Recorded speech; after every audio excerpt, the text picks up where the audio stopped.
Hello विद्यार्थी मित्रों, केम छो बधा मजामां?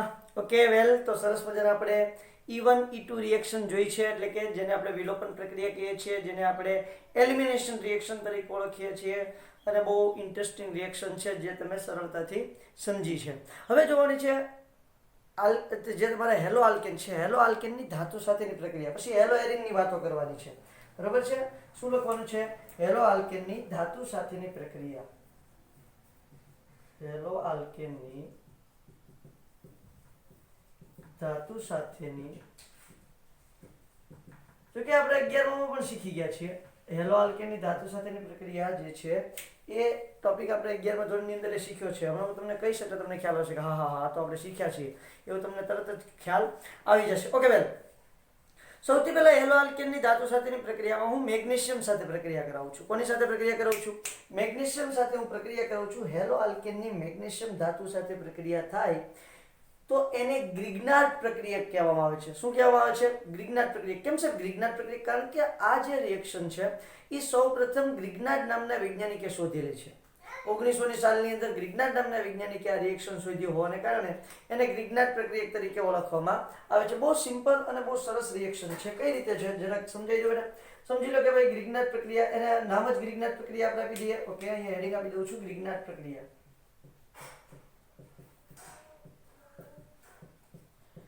ગ્રિગ્નાર્ડ પ્રક્રિયા. ઓકે, કઈ રીતે છે ગ્રિગ્નાર્ડ પ્રક્રિયા એની જરા આપણે ડિટેલમાં વાતો કરીએ બેટા. શું છે તો કે ભાઈ પહેલા તો તમારું RX કોઈ હેલાઇડ છે, આલ્કાઇલ હેલાઇડ છે, એની Mg સાથે પ્રક્રિયા કરાવું છું એટલે શું બને છે? RMgX. બરોબર છે? આ છે તમારો ગ્રિગ્નાર્ડ પ્રક્રિયા. આને કહેવાય છે ગ્રિગ્નાર્ડ પ્રક્રિયા. હવે આ રિએક્શન જે છે ને એ ખરેખર રિવર્સિબલ રિએક્શન છે. કેવી રિએક્શન છે? રિવર્સિબલ રિએક્શન છે.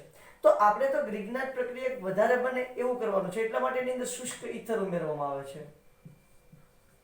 શું ઉમેરવામાં આવે છે? શુષ્ક ઈથર. શુષ્ક ઈથર શું કરશે એ તમને જણાવી દઉં. સમજી લો કે ભાઈ આ રીતે છે R Mg અને X. બરોબર છે? હવે આ જે Mg છે એ કેવો છે? પોઝિટિવ ચાર્જ હશે, આમ નેગેટિવ ચાર્જ હશે, અને આ આંશિક નેગેટિવ હશે. કેવો હશે તો કે આંશિક નેગેટિવ હશે. ખાસ યાદ રાખજો છે કેવો હશે? આંશિક નેગેટિવ, એટલે કે આંશિક ઋણ વીજભારિત હશે. તો એમ પાછો આ આંશિક ધન વીજભારિત પ્લસ ધન વીજભારિત એવો હશે. બરોબર છે? હવે તમે જ્યારે એની અંદર ઈથર એડ કરશો, શુષ્ક ઈથર એડ કરશો એટલે શું થશે તો કે આ જે પોઝિટિવ ચાર્જ છે એને આ તમારા ઈથરના ઇલેક્ટ્રોન સ્ટેબલ બનાવશે, સ્થિર કરશે. સ્થિર કરશે એટલા માટે આ શું થશે? શુષ્ક ઈથર ઉમેર્યા પછી પ્રતિવર્તી થવાનું બંધ કરી દેશે. આ આખી ઘટના છે. એટલા માટે શું ઉમેરવામાં આવે છે? શુષ્ક ઈથર એની અંદર ઉમેરવામાં આવે છે. બહુ ઇન્ટરેસ્ટિંગ મેટર બની ગઈ છે, બહુ અગત્યની વાત થઈ ગઈ છે. શું છે તો કે જ્યારે તમારો આલ્કાઇલ હેલાઇડ જે છે, આનું નામ છે આલ્કાઇલ હેલાઇડ,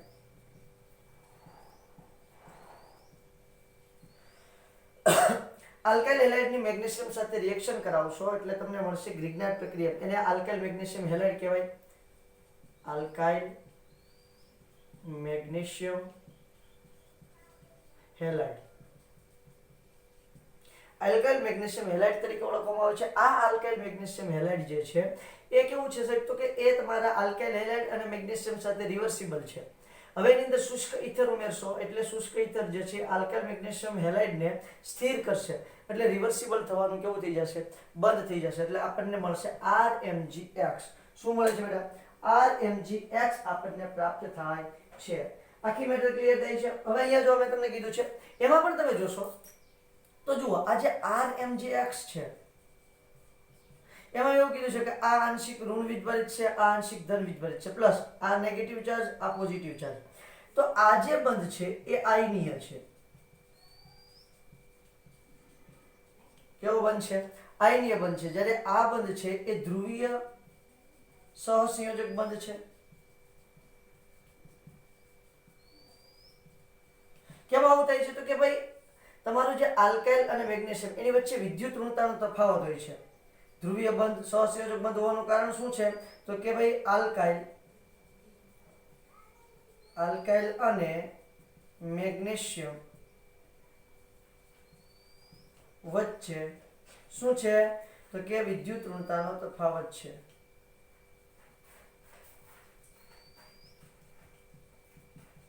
તફાવત છે.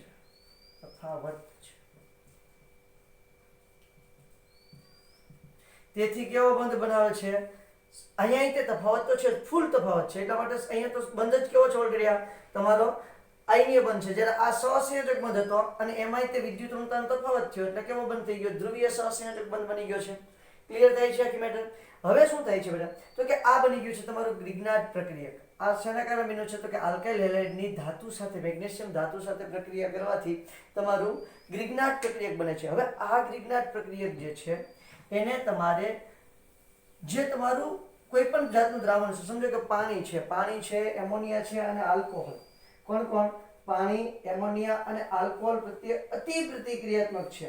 એમાં તે પાણી, એમોનિયા, આલ્કોહોલ શા માટે છે? કારણ કે જ્યાં તમને પ્રોટોન દેખાય, પ્રોટોનનો કોઈ સ્ત્રોત હોય એટલે એની સાથે પ્રક્રિયા કરી અને શું કરી નાખે? હાઇડ્રોકાર્બન આપી દે. પ્રોટોનના સ્ત્રોત સાથે પ્રક્રિયા કરી અને શું આપી દે છે? હાઇડ્રોકાર્બન બનાવી નાખે છે. કોણ? Alkyl halide. આલ્કાઇલ હેલાઇડ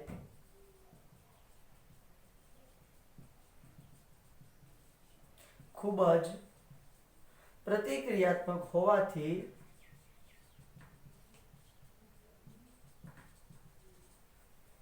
કોના સ્ત્રોત સાથે? પ્રોટોનના સ્ત્રોત સાથે હાઇડ્રોકાર્બન આપે છે. શું આપે છે? પ્રોટોનના સ્ત્રોત સાથે હાઇડ્રોકાર્બન આપી દે છે. અને એની માટે કોણ અગત્યનું છે? પાણી. પહેલું કોણ છે? પાણી, આલ્કોહોલ અને એમાઇન પૂરતા એસિડિક છે એટલે પ્રોટોનના સ્ત્રોત થઈ ગયા એટલે એના અનુવર્તી હાઇડ્રોકાર્બનમાં રૂપાંતર કરે છે. તે પાણી, આલ્કોહોલ અને એમાઇન. પાણી, આલ્કોહોલ અને એમાઇન પૂરતા એસિડિક હોવાથી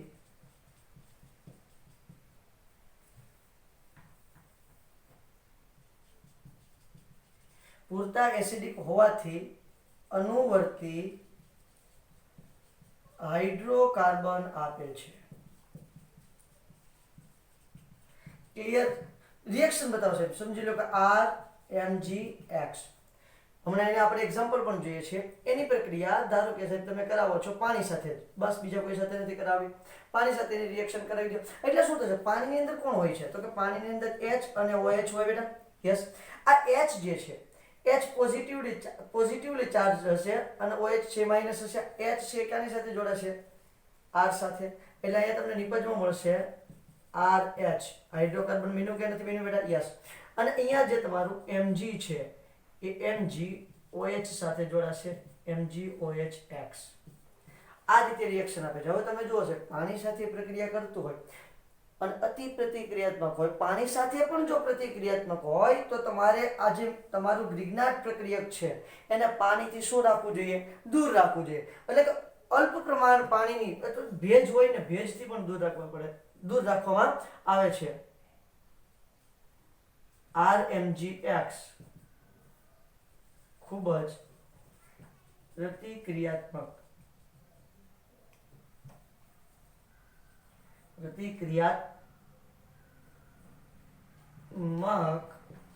હોવાથી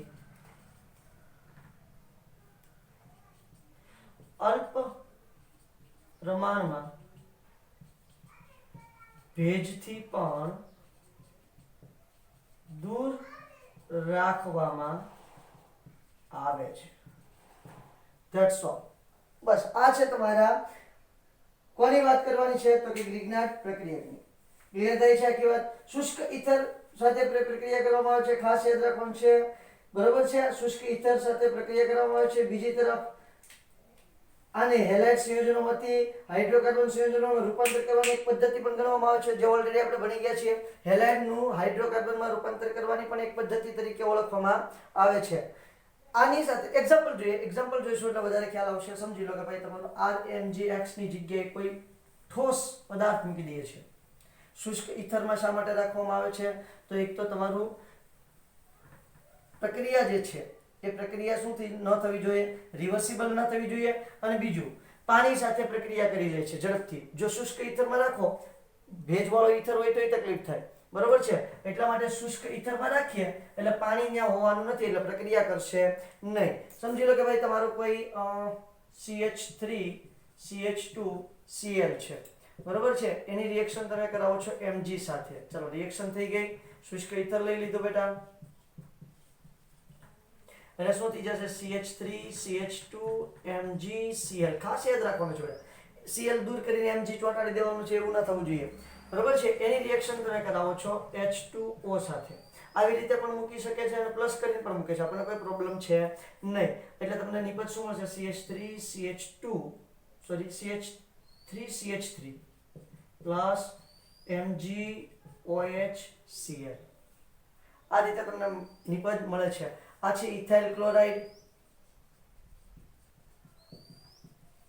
અથવા તો ક્લોરોઇથેન. તમને પૂછે કે ક્લોરોઇથેનમાંથી ઇથેન બનાવો, ક્લોરોઇથેનમાંથી ઇથેન બનાવો, તો તમારે આ રીતે આખી પ્રક્રિયા કરાવી નાખવાની. આને કહેવાય ethyl magnesium chloride. Ethyl magnesium chloride, okay. અને એની રિએક્શન તમારે કોની સાથે કરાવ, સોરી, એમાંથી કોણ તમને મળે છે, તો કે ઇથેન.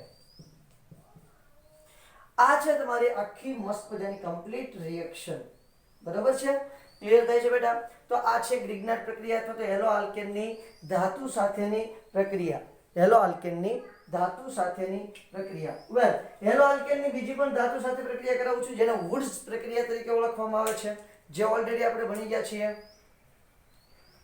વુડ્સ રિએક્શન, જેને આપણે શું નામ આપ્યું હતું, વુડ્સ રિએક્શન. અને મેં તમને કીધું તો આ બહુ જ અગત્યનું છે, યાદ રાખવાનું છે. વુડ્સ પ્રક્રિયા નામવાળી રિએક્શન હોય એટલે તમારે કમ્પલસરી બેટા નામવાળી રિએક્શન હોય એને યાદ રાખવાની જ છે, કોઈ પણ સંજોગે યાદ રાખવાની છે. તો આ નામવાળી રિએક્શન છે વુડ્સ પ્રક્રિયા, અને બહુ બધી વખત આમાંથી MCQ પૂછાઈ પણ ગયેલા છે. આ પ્રક્રિયા તમને ને મને ખબર છે એ રીતે, આ પ્રક્રિયા બેકી સંખ્યાના આલ્કેન અથવા તો આ પ્રક્રિયા હેલો આલ્કેનમાંથી, આ પ્રક્રિયા હેલો આલ્કેનમાંથી બેકી સંખ્યામાં કાર્બન ધરાવતા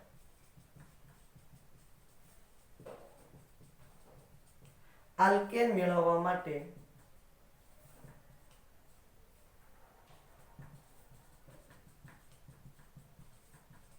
ઉપયોગી છે.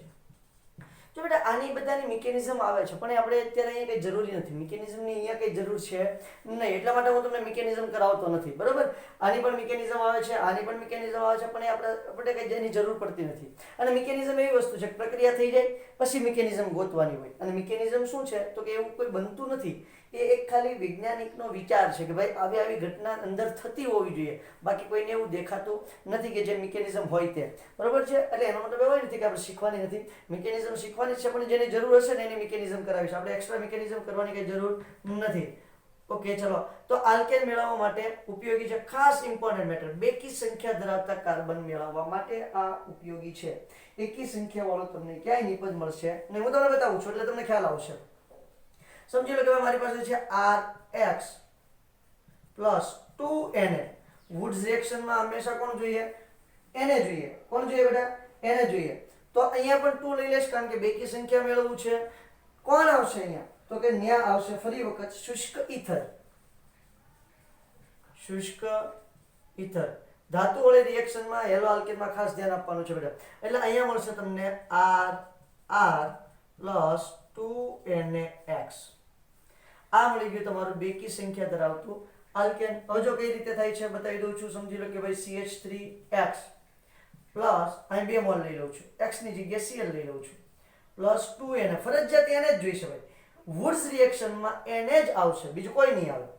શુષ્ક ઈથર, ફરી વખત શુષ્ક ઈથર, તો અહીંયા શું થઈ જશે, CH3 પ્લસ 2NaCl. આ થઈ તમારી વુડ્સ રિએક્શન. આવું પણ તમને પૂછે કે આ છે ક્લોરોમિથેન. તો તમને પૂછીને કે ક્લોરોમિથેનમાંથી મિથેન બનાવો, સોરી ઇથેન, ક્લોરોમિથેનમાંથી ઇથેન બનાવો, આવી રિએક્શન પૂછી નાખે તો આપણી પાસે આ રહી. હવે જો આ રીતે હોય તો અહીંયા લખું છું, ધારી લો કે તમારી રિએક્શન આ રીતે છે પહેલા, CH3Cl વત્તા CH3CH2Cl પ્લસ 2Na gives શુષ્ક ઇથર. નિપજ શું મળશે? તો આપણે આવું ધારી લઈએ કે ભાઈ અહીંયા 3 ને અહીંયા સોરી અહીંયા 2 ને અહીંયા 1 3 એટલે અહીંયા પ્રોપેન મળે, CH3 CH2 CH3 plus 2NaCl.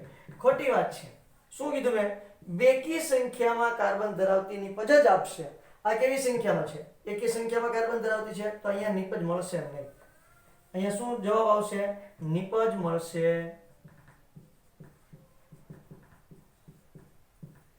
નિપજ મળશે નહીં. That's all. આ રીતે તમારી સરસ મજાની રિએક્શન આવે છે બેટા. તો આ તમારી રિએક્શન છે જેને તમે વુડ્સ રિએક્શન તરીકે ઓળખો છો. પછી એક આવે છે ફ્રિંકલેન્ડ રિએક્શન, જે તમારા સિલેબસ આપણે એનસીઈઆરટી બુકમાં નથી આપેલી પણ એની અંદરથી ક્વેશ્ચન ઘણી વખત આવી જાય છે. કઈ રિએક્શન લખવાની છે? ફ્રિંકલેન્ડ રિએક્શન લખાવું છું. ફ્રિંકલેન્ડ પ્રક્રિયા. ચાલો, ફ્રિંકલેન્ડ પ્રક્રિયા એટલે શું છે? તો કે અહીંયા તમારે ધાતુ સાથે જ પ્રક્રિયા કરવાની છે, પણ અહીંયા ધાતુ કોણ હશે? જો સેમ ટુ સેમ સોડિયમ વાળી રિએક્શન છે. અહીંયા આવશે 2RX, શું આવે છે? 2RH plus zinc. બસ, ફ્રિંકલેન્ડમાં ઝિંક આવે છે, વુડ્સ રિએક્શનની અંદર સોડિયમ આવે છે, એટલો જ ડિફરન્સ છે. ફ્રિંકલેન્ડમાં ઝિંક આવે છે, વુડ્સની અંદર શું આવે છે? સોડિયમ આવે છે, શુષ્ક ઇથર. ઓકે, એટલે અહીંયા મળશે તમને RR પ્લસ ZnX2. કારણ કે તો Zn ની સંયોજકતા ઓલરેડી 2 છે એટલે 2 Zn લેવાની જરૂર પડશે નહીં. આ રિએક્શનને ફ્રિંકલેન્ડ રિએક્શન તરીકે ઓળખવામાં આવે છે. અહીં આપણે એક્ઝામ્પલ લઈ લઈએ 2CH3Cl. ફરી વખત એ જ એક્ઝામ્પલ લઉં છું બેટા. પ્લસ Zn, અહીંયા આવશે શુષ્ક ઇથર, અહીંયા થઈ જશે CH3 પ્લસ ZnCl2. ક્લિયર થઈ છે બેટા? આ છે તમારી ફ્રિંકલેન્ડ રિએક્શન. કઈ રિએક્શન છે? ફ્રિંકલેન્ડ રિએક્શન તરીકે ઓળખવામાં આવે છે. તો અહીંયા તમારું હેલો આલ્કેનની વાતો કમ્પ્લીટ થઈ છે. હવે આપણે વાતો શીખવાની છે હેલો એરિનની. શેની વાતો શીખવાની છે? હેલો એરિનની. સ્ક્રીનશોટ લઈ લે બેટા, ભૂસી નાખું છું. ઓકે, જોઈએ હવે હેલો એરિન સંયોજનોની પ્રક્રિયા. આ હતી હેલો આલ્કેનની પ્રક્રિયાઓ. અહીં લખું છું હેલો એરિન સંયોજનોની પ્રક્રિયાઓ. ઓકે, ચાલો હેલો એરિન સંયોજનોમાં પ્રક્રિયાઓ કઈ છે? તો કે ટોટલ આપણે અહીંયા 3 પ્રક્રિયાઓ જોવાની છે.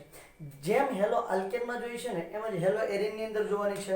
અહીંયા કઈ 3 પ્રક્રિયા જોવાની છે? તો કે અહીંયા જોવાની છે, પહેલી છે તમારી કેન્દ્રાનુરાગી, બીજી છે ઇલેક્ટ્રોન અનુરાગી અને ત્રીજી છે અહીંયા વિસ્થાપન પ્રક્રિયાઓ છે. અહીંયા વિલોપન પ્રક્રિયા આવશે નહીં. પહેલી કઈ રિએક્શન જોવાની છે? કેન્દ્રાનુરાગી વિસ્થાપન પ્રક્રિયા. બીજી રિએક્શન જોવાનું છે તમારે ઇલેક્ટ્રોન અનુરાગી વિસ્થાપન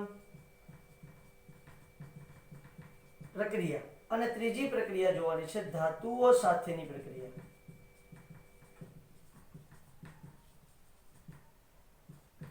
આ 3 પ્રકારની રિએક્શન આપણે અહીંયા જોવાની છે. કોની અંદર? તો કે તમારા હેલો એરિન સંયોજનોની અંદર આ 3 પ્રકારની પ્રક્રિયાઓ બનશે. વેલ, તો સૌથી પહેલા કેન્દ્રાનુરાગી વિસ્થાપન પ્રક્રિયાથી આપણે સ્ટાર્ટ કરીએ. પહેલી કેન્દ્રાનુરાગી વિસ્થાપન પ્રક્રિયા, જેને આપણે SN રિએક્શન કહીએ છીએ, જેને કયા નામથી ઓળખીએ છીએ? SN રિએક્શનના નામથી ઓળખીએ છીએ. ઓ તરીના, આ તો આપણે કંઈક જોઈ લેવું એવું લાગે છે. અરે ભાઈ કંઈ નહીં, હમણાં જ જોઈ છે 2 દિવસ પહેલા, બરોબર છે. હેલો આલ્કેન સંયોજનોની અંદર આ રિએક્શન SN રિએક્શન જોઈ, જેને આપણે SN1 SN2 નામ આપેલા છે. હા કે ના? ઓકે, હા સાહેબ આપેલા છે. તો શું, તો કે ભાઈ ત્યાં તમારી એસએન રિએક્શન જે હતી, ન્યુક્લિયોફિલિક સબસ્ટિટ્યુશન રિએક્શન હતી, એ ખૂબ સરળતાથી થઈ જતી હતી. અહીંયા એટલે કે હેલો એરિનમાં આ રિએક્શન એટલી સરળતાથી થતી નથી. તો થાય કે નથી થાય છે, મેં એવું શબ્દ આપ્યો છે, સરળતાથી નથી થતી. તો કઈ વાંધો છે, સરળતાથી નહીં થવાના કારણ શું છે? હેલો એરિન સંયોજનોમાં કેન્દ્રાનુરાગી વિસ્થાપન પ્રક્રિયા સરળતાથી નહીં થવાના કારણ જણાવો. તો કારણો જણાવું છું, અહીંયા લખી નાખું છું. પહેલા તો હેલો એરિન સંયોજનોમાં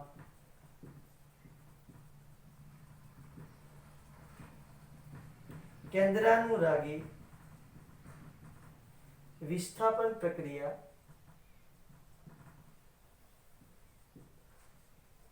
સરળતાથી થતી નથી. એમ પણ કહી શકાય કે સરળતાથી થતી નથી, પણ કોના જેટલી સરળતાથી? હેલો આલ્કેન જેટલી. એવું લખું છું, કેન્દ્રાનુરાગી વિસ્થાપન પ્રક્રિયા હેલો આલ્કેન જેટલી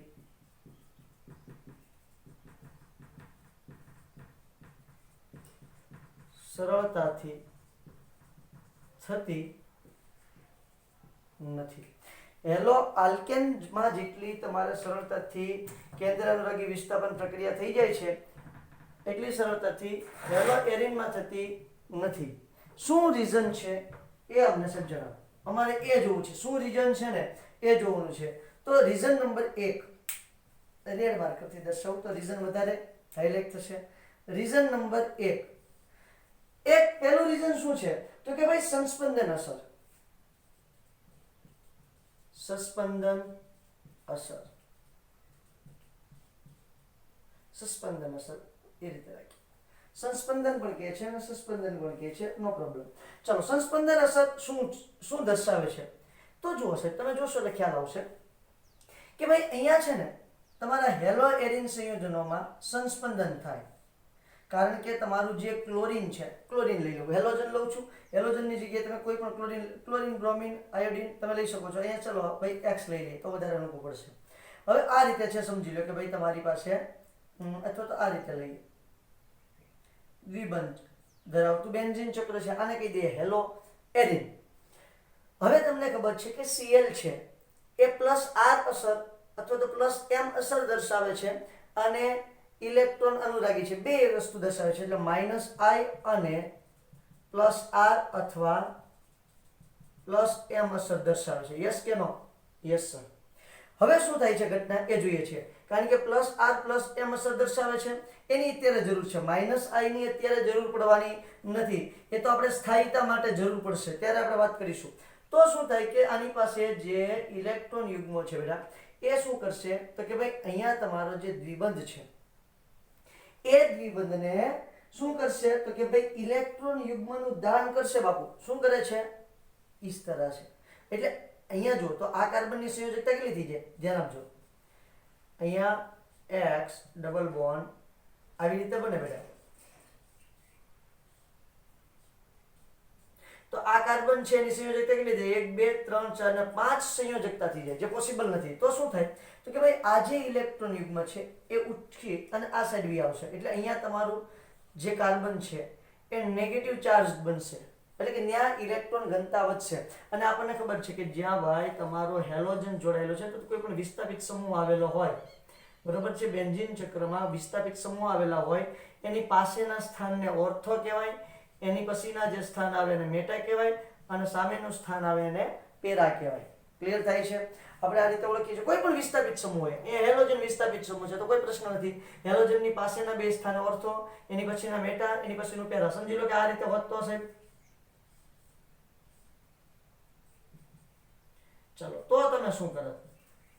તો કઈ વાંધો નથી, એની પાસેના બે સ્થાન છે એને ઓર્થો કહી દેવાનું, એની પછીના સ્થાન છે એને મેટા કહી દેવાનું, અને સામેનું સ્થાન છે એને પેરા કહી દેવાનું. જ્યાં તમારો હેલોજન અથવા તો કોઈ પણ વિસ્થાપિત સમૂહ આવેલા હોય એની બાજુના જે સ્થાન છે એને ઓર્થો કહી દેવાનું છે. ક્લિયર? ઓકે, ચલો. તો ઓર્થો સ્થાન ઉપર ઇલેક્ટ્રોન ઘનતા વધી જાય એવું કહી શકું? Yes sir.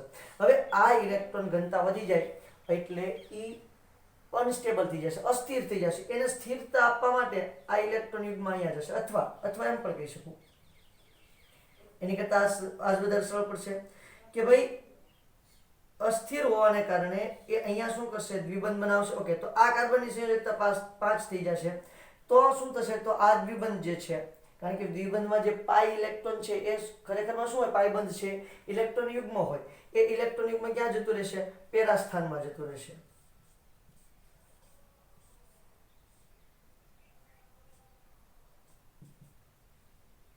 અહીંયા દ્વિબંધ આવી ગયો, અહીંયા દ્વિબંધ છે અને અહીંયા દ્વિબંધ છે, પેરા સ્થાનમાં જતો રહ્યો છે. હજી આગળ વધીએ બેટા, તો જુઓ હજી શું બને છે, તો કે ભાઈ આ ઇલેક્ટ્રોન યુગ્મ અહીંયા આવશે, તો આ જે ઇલેક્ટ્રોન યુગ્મ છે એ ફરી વખત એના ઓર્થો સ્થાનમાં આવશે આ રીતે. એટલે અહીંયા શું બનશે, x માઈનસ. જ્યારે છેલ્લું આ ઇલેક્ટ્રોન યુગ્મ છે એ અહીંયા આવશે ત્યારે આ ઇલેક્ટ્રોન યુગ્મ પાછું હેલોજન પર આવી જશે. એટલે શું થાય, તો કે ભાઈ તમારું જે મૂળ સંયોજન હતું એ તમને પાછું મળી ગયું છે આવી રીતે. તો આને કઈ ઘટના કહેવાય, આને સંસ્પંદન કહેવાય. સંસ્પંદન થવાને કારણે બેટા, સંસ્પંદન થવાને કારણે તમારું જે હેલોજન કાર્બન બંધ છે, આ બંધ જે છે એ શું હોય છે, કારણ કે સંસ્પંદનમાં આવી ઘટના આખી બને છે. આ અંદરનું ઇલેક્ટ્રોન યુગ્મ સતત શું થતું રહે છે, ફરતું રહે છે. પ્લસ અહીંયા એક અને બીજો આંશિક દ્વિબંધ હશે. આ રીતે આખી સંસ્પંદનની ઘટના બનશે હેલો એરિનમાં. તો કે ભાઈ તમારું જે કાર્બન હેલોજન બંધ છે એ દ્વિબંધ પ્રકારનો હશે. કેવા પ્રકારનો હશે બેટા, દ્વિબંધ પ્રકારનો હશે. અને જ્યારે તમારું હેલો આલ્કેન જે હતું, હેલો આલ્કેનમાં આ જે બંધ છે કેવો હતો, એકલ બંધ હતો. અહીંયા કાર્બન હેલોજન બંધ એકલ બંધ, અહીંયા કાર્બન હેલોજન બંધ દ્વિબંધ પ્રકારનો હોવાને કારણે આને તોડવા માટે વધારે ઉર્જા જોઈએ, જ્યારે આને તોડવા માટે સરળતાથી તમે તોડી શકો છો. આ પહેલી અસર છે કે ભાઈ સંસ્પંદન અસરને કારણે આ બંધ આંશિક દ્વિબંધ પ્રકારનો હોય છે, કાર્બન હેલોજન બંધ આંશિક દ્વિબંધ પ્રકારનો હોય છે, જે સરળતાથી તૂટશે નહીં. હવે આ સરળતાથી તૂટે નહીં તો કેન્દ્રાનુરાગી વિસ્થાપન પ્રક્રિયા સરળતાથી થાય નહીં.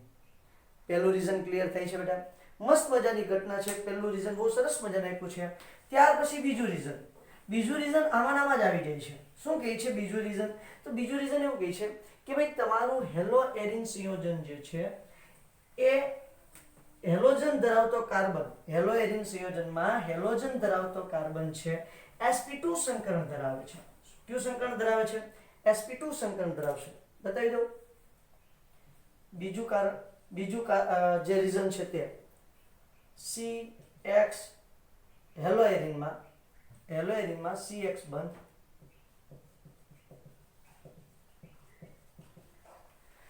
હેલો એરિનમાં શું કરવાનું છે, તો કે ભાઈ જે તમારો CX બંધ બનાવતો કાર્બન છે એ કાર્બન બંધના સંકરણમાં તફાવત, હેલો અથવા તો ખાલી એમ પણ લખું છું CX બંધના સંકરણમાં તફાવત એ વધારે અનુકૂળ પડશે. CX બંધના સંકરણમાં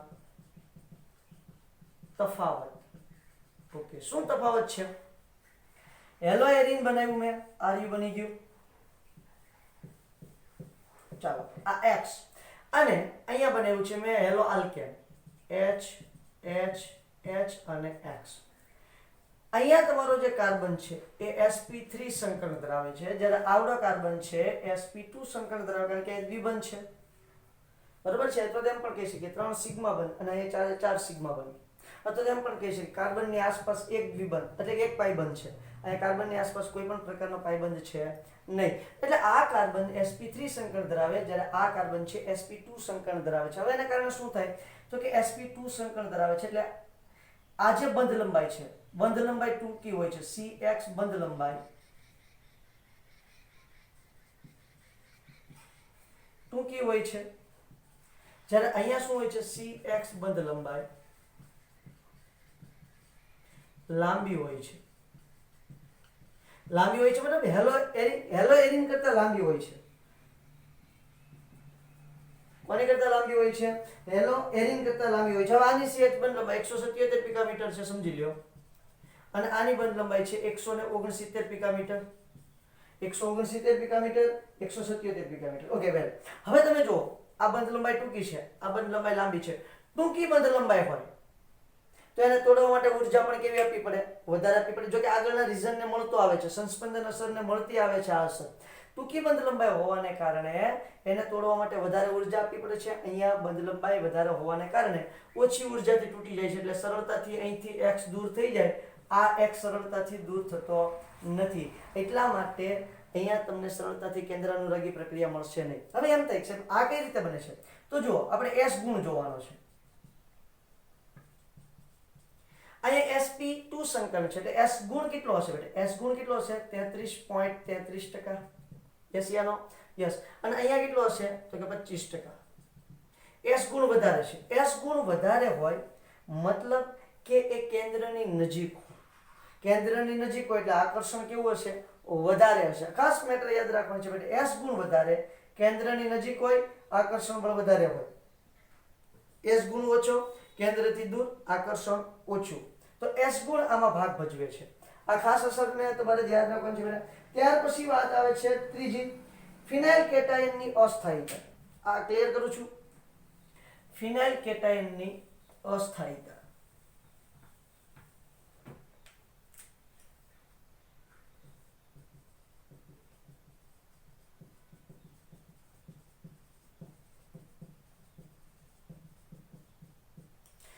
ઓકે ચલો, તો હવે ફિનાઇલ કેટાયનની અસ્થાયીતા મતલબ શું? તો કે જ્યારે સાહેબ તમારું હેલો એરિન હોય, હેલો એરિન સંયોજનમાંથી તમારું સમજો કે હેલોજન દૂર થઈ જાય. હેલોજન દૂર થઈ જાય એટલે અહીંયા ફિનાઇલ કેટાયન બને છે. શું બને છે? ફિનાઇલ કેટાયન. આ ફિનાઇલ કેટાયન શું થાય? તો કે ભાઈ અહીંયા તમારે સાહેબ ઇલેક્ટ્રોન વધારે છે એટલે સારું પડે, સ્થિરતા આપશે. નહીં આપે ફિનાઇલ કેટાયનને બેન્ઝીન ચક્ર અથવા તો એરિન ચક્રમાં રહેલા પાઈ ઇલેક્ટ્રોન સ્થિરતા આપી શકતા નથી. જ્યારે અહીંયા શું હતું? CH3 બરોબર છે. x દૂર કરી દો એટલે કાર્બોકેટાયન બને. તો કાર્બોકેટાયનને આ બધા શું કરતા હતા? ઇલેક્ટ્રોન આપતા હતા એટલે સ્થિરતા મળતી હતી. હવે આ બધા તો શું છે? પોતાની મસ્તીમાં ઘૂમવામાં મશગુલ છે, એટલે આનું તો કોઈને ધ્યાન જ નથી કે અહીંયા કેટાયન બની ગયો છે અને આપણે સ્થિરતા આપી, આપણે ઇલેક્ટ્રોન વાળા કહેવાય, આપણે ધનવાન કહેવાય, આપણે એને હેલ્પ કરીએ, એવું અહીંયા કોઈને છે નહીં. એટલે આની સ્થાયીતા ઓછી છે, જ્યારે આની સ્થાયીતા કેવી હશે? વધારે. ફિનાઇલ કેટાયન ની સ્થાયીતા ઓછી હોય છે, તેથી SN1 રિએક્શન, SN1 પ્રક્રિયા શક્ય નથી. SN1 પ્રક્રિયા શક્ય નથી. ક્લિયર થાય છે તમને આખી વાત બેટા? કારણ કે અહીંયા તો જો પાછું પ્રાથમિક, દ્વિતીયક, તૃતીયક એ રીતે છે. અહીંયા તો એક જ પ્રકારનો બને છે. અહીંયા પ્રાથમિક, દ્વિતીયક, તૃતીયક એવો પ્રકારનું, ફિનાઇલ કેટાયનમાં કોઈ એવો પ્રકાર બનવાનો નથી, એટલે SN1 પ્રક્રિયા પોસિબલ જ નથી. કેટાયનની સ્થાયીતા નથી તો SN1, કારણ કે કેટાયન સ્થિર હોવો જરૂરી છે. ત્યાર પછી વાત નંબર ચોથી અને છેલ્લી વાત. શું છે ચોથી વાત? તો કે ભાઈ તમારા જે સંયોજનો છે એમાં અપાકર્ષણ, અહીંયા લખી નાખું છું સંભવિત અપાકર્ષણ.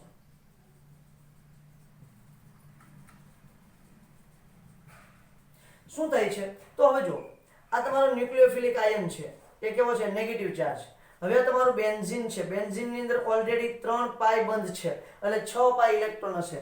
તો આ તમારું જે હેલો એરિન છે, આ હેલો એરિન છે, એની તરફ જ્યારે કોઈ ઋણ વીજભારિત જશે તો બે વચ્ચે શું થશે?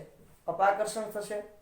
અપાકર્ષણ થવાને કારણે ન્યુક્લિયોફાઇલ છે તમારું, જે કેન્દ્રાનુરાગી પ્રક્રિયક છે, એ કેન્દ્રાનુરાગી પ્રક્રિયક એરિન સંયોજનોની નજીક જઈ શકશે નહીં. સંભવિત અપાકર્ષણ કહેશું આપણે. શું કહેશું બેટા? સંભવિત અપાકર્ષણ. તો શું કહી શકું? સંભવિત અપાકર્ષણને કારણે ઇલેક્ટ્રોન ધનિક કેન્દ્રાનુરાગી પ્રક્રિયકની ઇલેક્ટ્રોન ધનિક એરિન સંયોજન તરફ જવાની શક્યતા ઘટી જાય છે. અપાકર્ષણને કારણે, સંભવિત અપાકર્ષણને કારણે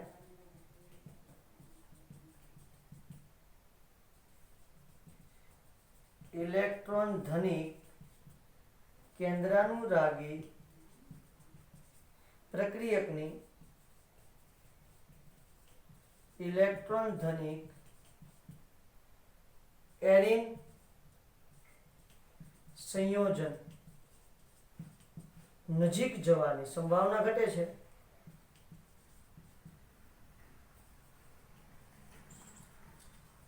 સંભાવના ઘટે છે. That's all. તો સાહેબ અમને એમ કહો કે કેન્દ્રાનુરાગી પ્રક્રિયા થશે કે નહીં થાય. તમે રીઝન જણાવી દીધા કે ભાઈ ધીમી થાય છે, હેલો એરિન કરતા સોરી હેલો આલ્કેન કરતા હેલો એરિનમાં ઓછી, હેલો આલ્કેન કરતા હેલો એરિનમાં ઓછી, હેલો આલ્કેન કરતા હેલો એરિનમાં ઓછી, એવા તમે 4 અમને રીઝન આપ્યા છે. થશે કે નહીં ઈ કયો, ટૂંકી ટચ વાત. થશે બેટા, થશે.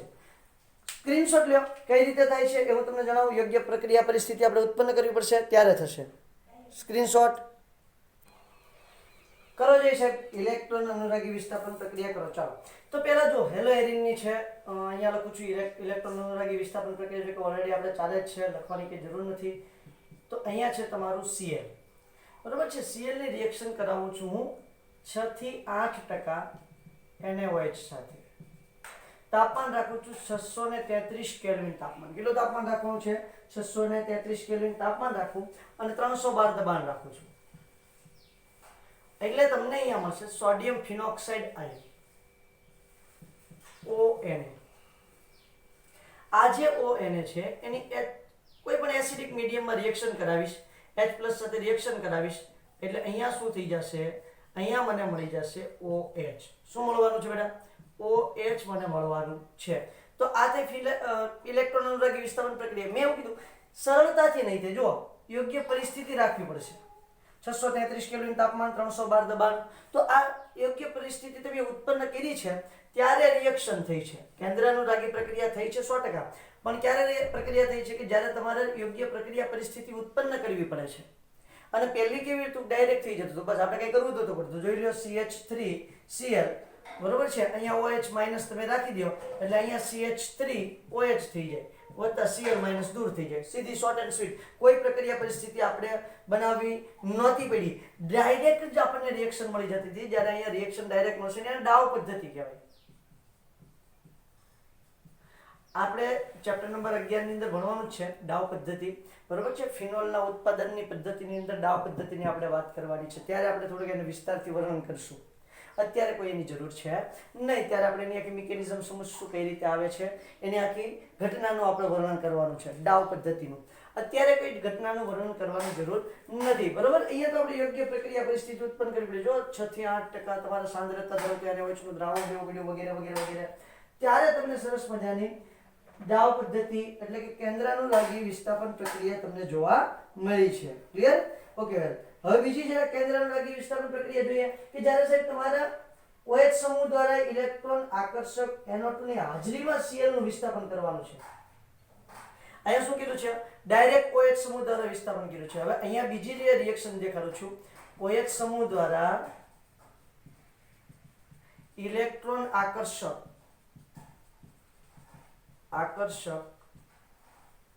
NO2 સમૂહ, ઇલેક્ટ્રોન આકર્ષક સમૂહ કોણ છે? NO2 ની હાજરીમાં Cl નું વિસ્થાપન. શું કરવાનું છે? હેલોજનનું આપણે વિસ્થાપન કરવાનું છે. હેલોજન તરીકે અહીંયા કોણ છે? Cl છે. વેલ, ફરી વખત પ્રક્રિયા પરિસ્થિતિનું નિર્માણ કરવું પડશે. અહીંયા આપણું છે સરસ મજાનું ક્લોરોબેન્ઝીન છે. આ ક્લોરોબેન્ઝીન છે, એમાં અહીંયા NO2 છે, ઇલેક્ટ્રોન આકર્ષક સમૂહ છે. તો અહીંયા તમારે કઈ પ્રક્રિયા પરિસ્થિતિનું નિર્માણ કરવું પડશે? ધ્યાન આપજો. અહીંયા NaOH લઉં છું. કોણ લઉં છું? જલીય NaOH લઉં છું. અહીંયા પણ 2 સ્ટેપમાં જ રિએક્શન થશે. હું 2 સ્ટેપને 1 સ્ટેપમાં કન્વર્ટ કરી અને તમને બતાવી દઈશ. કોઈ પ્રશ્ન? નો પ્રશ્ન. ચલો તો શું થાય છે? તો કે પહેલા લઈશું NaOH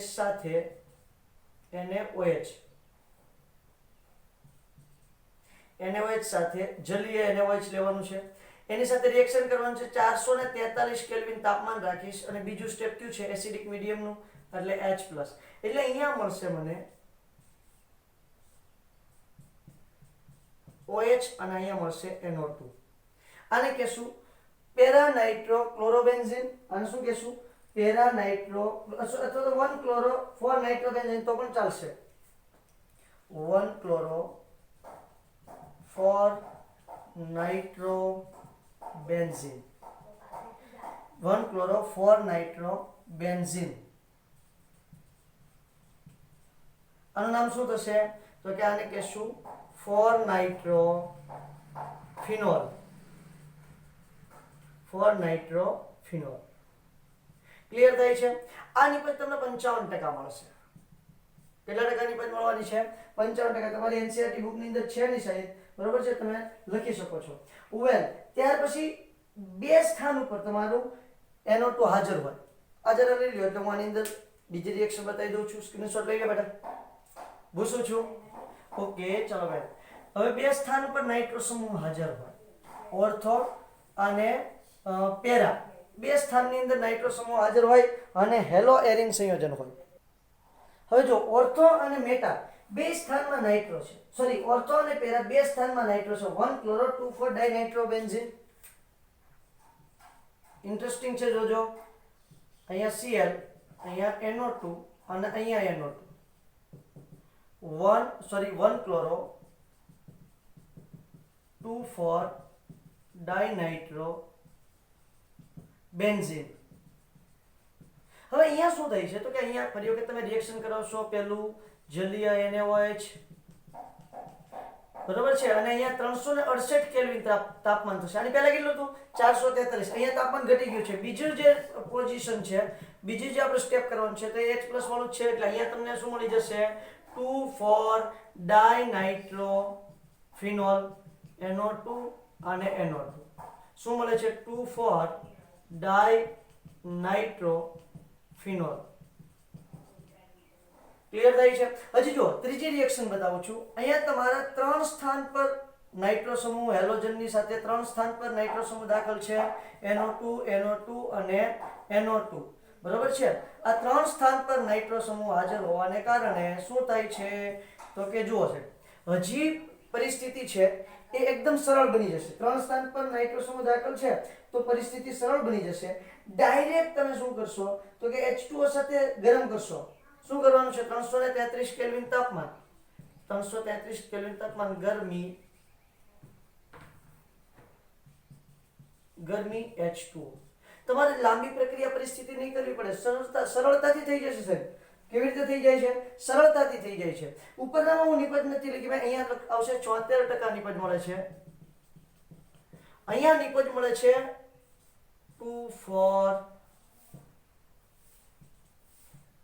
NO2, અહીંયા NO2 અને અહીંયા પણ NO2.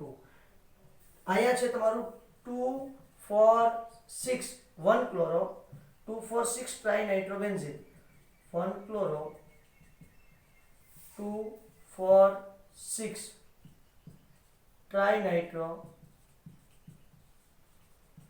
બેન્ઝીન. અહીંયા શું છે? અહીંયા છે તમારું 2 4 6 ટ્રાઇનાઇટ્રો ફિનોલ. શું છે? 2 4 6 ટ્રાઇનાઇટ્રો ફિનોલ, બરોબર છે. એને આપણે કહીએ છીએ સરસ મજાનું શું નામથી એને ઓળખીએ છીએ? 2 4 6 ટ્રાઇનાઇટ્રો ફિનોલને આપણે શું કહીએ છીએ તો કે એને આપણે કહીએ છીએ પિક્રિક એસિડ. શું કહીએ છીએ? Picric acid. આ છે તમારું 2 4 6 ટ્રાઇનાઇટ્રો ફિનોલ, TNP, ટ્રાઇનાઇટ્રો ફિનોલ, TNP તરીકે ઓળખવામાં આવે છે. ક્લિયર થાય છે? આખી મેટર ક્લિયર થઈ છે બેટા? ઓકે, અહીંયા જુઓ, તમે જોશો ને એટલે ખબર પડશે.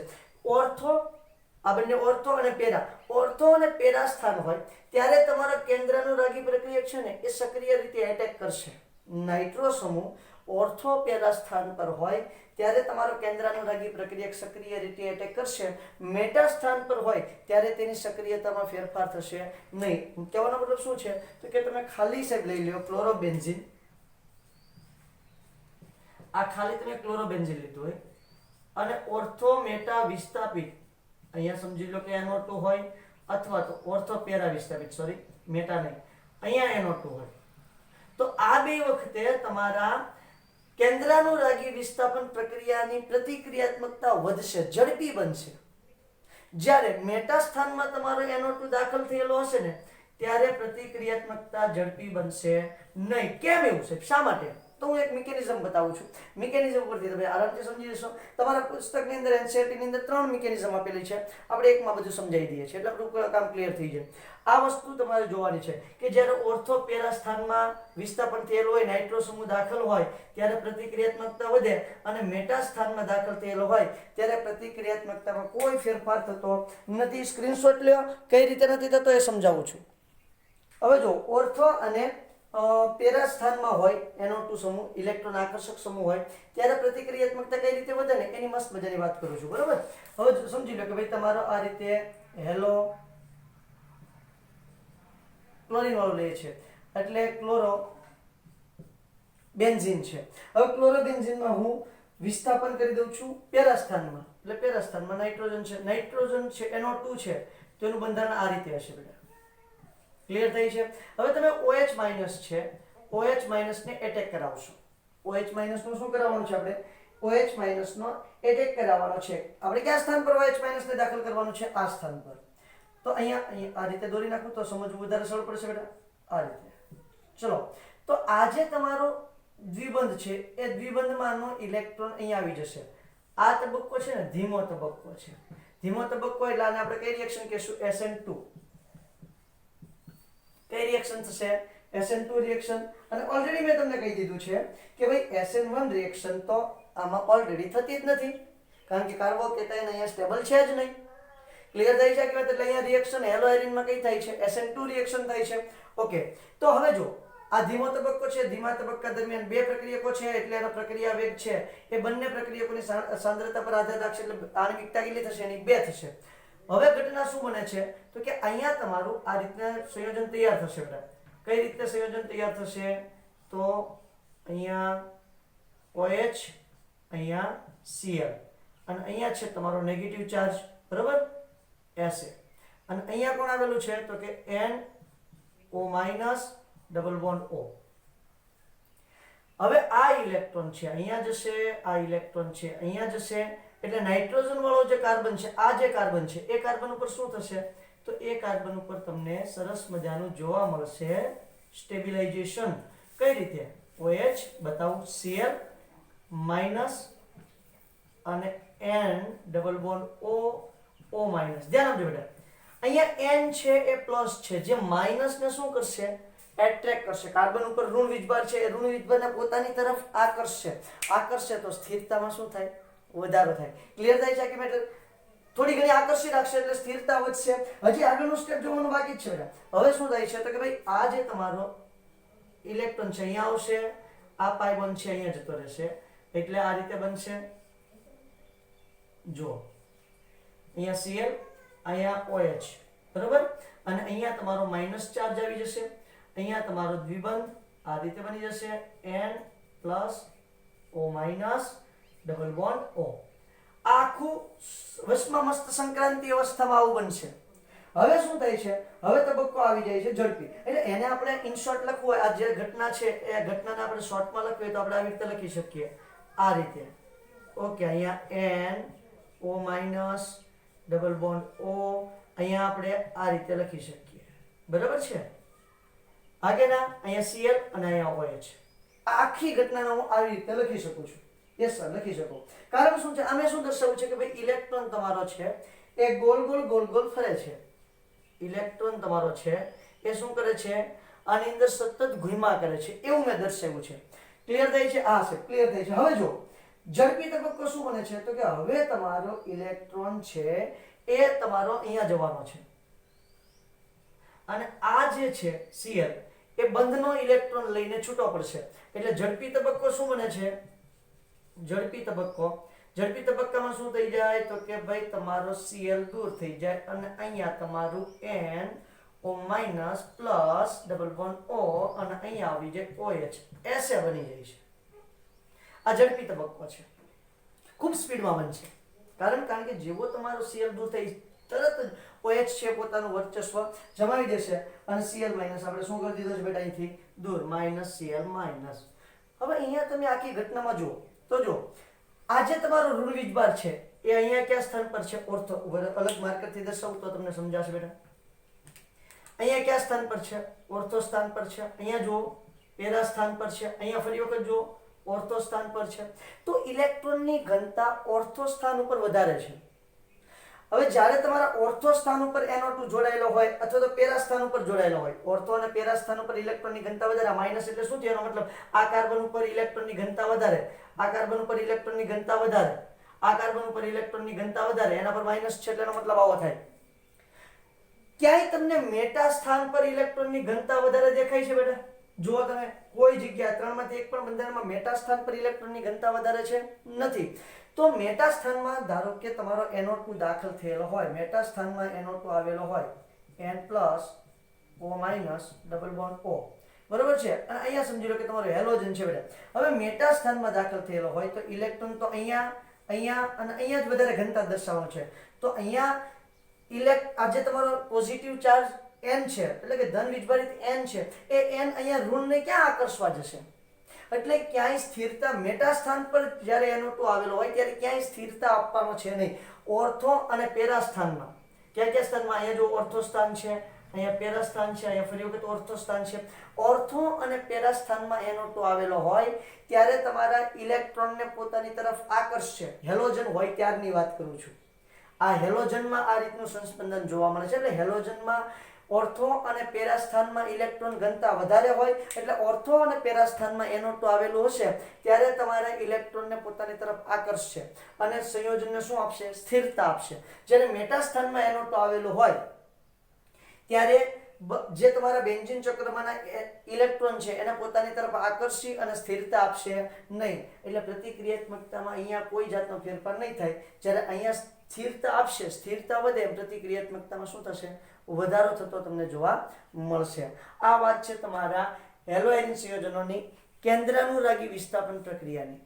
નેક્સ્ટ લેક્ચરની અંદર આપણે ઇલેક્ટ્રોન અનુરાગી વિસ્થાપન પ્રક્રિયાઓ જોવાની છે અને સમય રહેશે તો આપણે ધાતુઓની પ્રક્રિયા પણ નેક્સ્ટ લેક્ચરમાં જોઈ નાખશું. ક્લિયર થઈ છે કે મેટર? તો આ છે તમારા સરસ મજાના કેન્દ્રાનુરાગી વિસ્થાપન પ્રક્રિયા. આજે આપણે એટલે સુધી રાખીએ. નેક્સ્ટ લેક્ચરમાં પછી આગળ વધશું. Thank you.